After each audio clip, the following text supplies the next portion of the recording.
My name is Maya. Welcome back to my channel. Today I'm going to be reviewing Elizabeth Gilbert's new memoir, All the Way to the River. It came out fairly recently, I believe in about September. I feel like people are very split on this book. They either love it or hate it, and I'm kind of still a bit unsure about how I feel about it. I think I'm kind of in the middle about a lot of stuff, so I thought it would be a really interesting topic of conversation for today. Before we get into the review, I did want to talk about Elizabeth Gilbert. She is a very dominant figure in the self-help literature space. She is best known for her novel Eat, Pray, Love, which details her travels through Italy, Indonesia, and Bali following her divorce. Through her travels, she really learns to slow down and kind of connect with the pleasures of life, tap into her spirituality, and become more connected to God. And another thing is she also ends up falling in love when she goes to Bali and ends up marrying a man that she meets there. The book was widely popular. It was turned into a very popular film starring Julia Roberts and Javier Bardem. I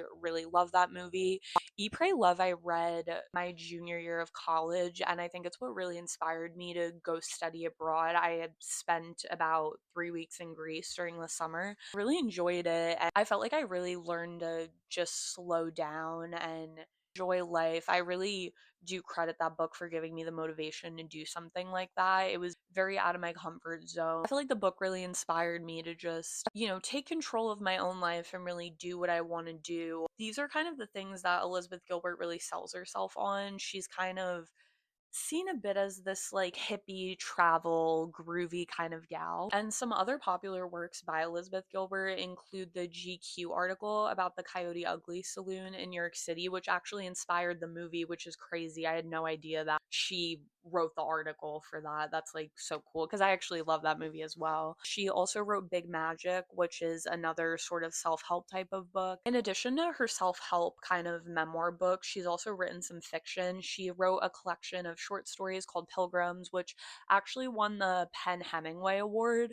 And she also wrote another novel called City of Girls, which has actually been on my TBR for a really long time. I hope one day I'll finally get around to reading that. I do think she's a very talented writer, and I'm curious to see how she does with fiction. That would be really interesting to see. And just a disclaimer, there are going to be some spoilers ahead, so if you haven't had the chance to read the book, I would probably suggest clicking off and coming back to this at a later time. So, All the Way to the River details the love story between Elizabeth and her hairdresser and longtime friend Rayya Elias. They knew each other for several years, I believe even prior to when Elizabeth went on the trip that was during the Eat, Pray, Love time. I believe they knew each other before then. And they were also very close when Elizabeth was still married to Jose Nunez, who is actually the man she met while she was traveling in Bali. Elizabeth and Rayya have a very strong friendship connection. They understand each other very well. They have a lot of the same interests. They motivate each other to move forward with their lives and just really be the best versions of themselves. A lot of the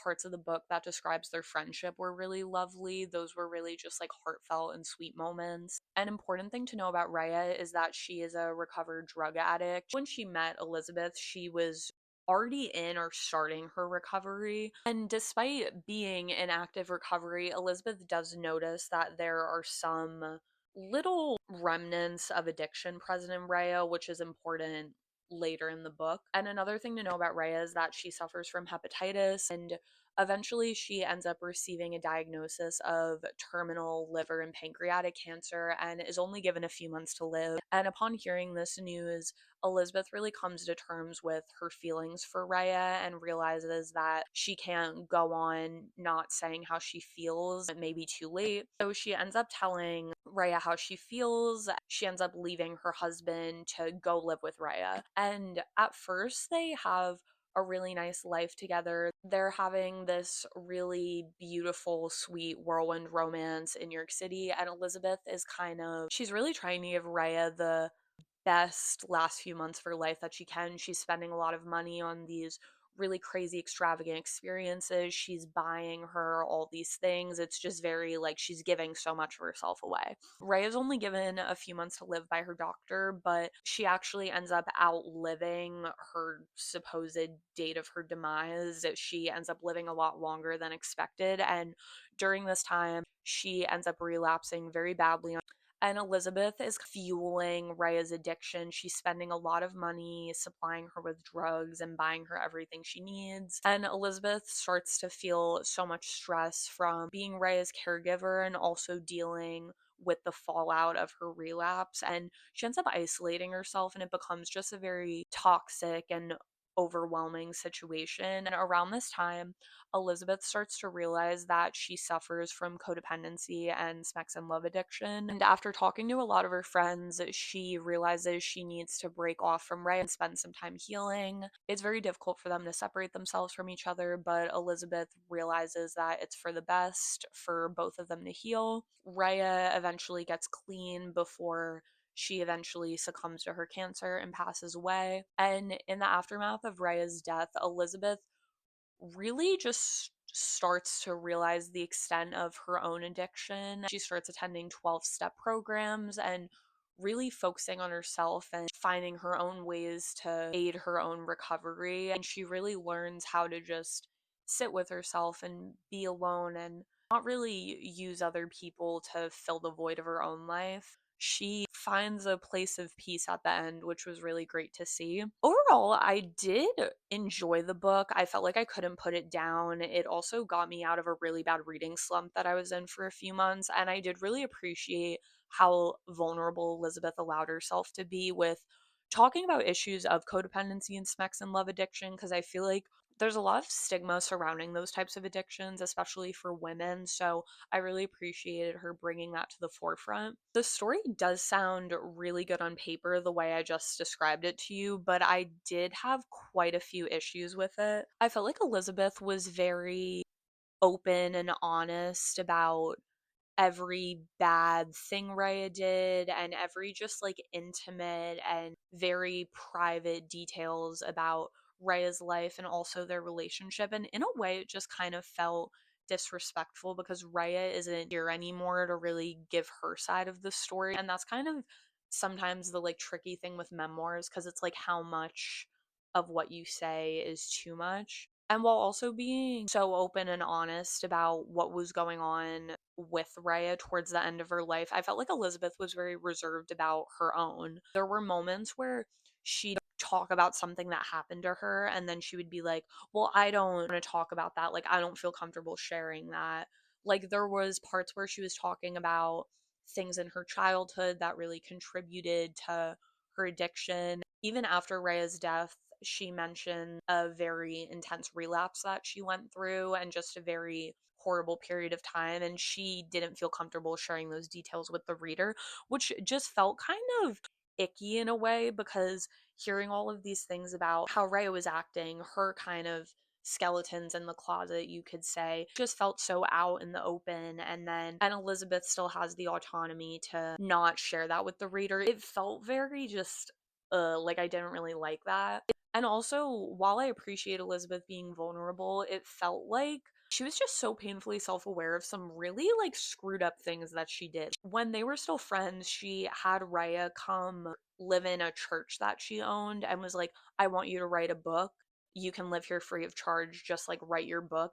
And kind of knowing where things ended up, you feel like she kind of did that for her own selfish benefit of just isolating Rayya from her big, vibrant life in New York City and isolating her from her recovery community that was helping her so much. It felt like Elizabeth just kind of did that for her own benefit and wasn't really doing it to help Rayya. It was kind of like she just couldn't be alone. One of the biggest things, which I just think was absolutely insane to include in the final draft, like I feel like what I'm about to talk about, like you cannot waterboard that information out of me. Like I don't know how the editor saw this and was like, yeah, we can leave that. Basically, around the time of Rayya's relapse, Elizabeth, she became so just frustrated and angry and overwhelmed by the whole situation. She felt like Rayya was not treating her well and she was just at her breaking point. And Elizabeth gets the idea to kill Rayya. She basically decides to switch out her, I think it was like her pain relief medication with something else that would like kill her and like cause her to overdose. But Rayya ends up like catching her. Like, it was just like a really weird, bizarre thing. And I'm like, what? Also, the fact that like she admits to doing this to someone that she loved and cared about, basically couldn't live without, is just like, girl, like that's insane. I don't know. She admits to wanting to do that to someone who is not here anymore. Like I said, also icky. Was it a great book? I I still don't know. It was very well written. It had some really great messaging, but just some of the content, I'm like, ugh. And also, I think it kind of just shows like the fantasy that Eat, Pray, Love kind of created because, we read that book and we like to think like, oh, if I traveled all these places, like all my problems will go away. You're still going to come home and be forced to sit with yourself and deal with all your baggage. That doesn't just magically go away when you travel the world. And I feel like that was very apparent in this book, that she's not this like healer hippie, like I have everything figured out type of girl. Like, I think this showed us who she really is. And is that a great person? I don't know. I'm still kind of debating. I think I'd probably give it a 3 out of 5 stars because, like I said, it is very well written, but some of the content I'm a little iffy about. It does offer a lot of really great insight and it really forces you to think a bit. So, if you are interested in something like that, I would recommend it. Like I said, people are very divided on this book. I feel like people are either like loving it and praising it, like, oh my God, this is the best thing ever, or they're like, oh my God, like, we need to show up outside of our house with pitchforks and be insane. Yeah, I don't know. I can see why people are very divided on this. There's also a really great review by Gia Tolentino in the New York Times. I can link that below. That gives a really good perspective on this book. I'm really curious to see where she goes next and what her next epiphany will be and what her next insane memoir is going to be. All right, and that is my review on All the Way to the River. I hope you guys enjoyed this video and hopefully you learned something new. I make videos on cultural commentary, media critique, and literary analysis, so feel free to hit that subscribe button if you're interested in that type of content. I also have my other socials linked down below, so feel free to follow me on those. It would mean the absolute world to me. We'll see you guys in another video. Bye!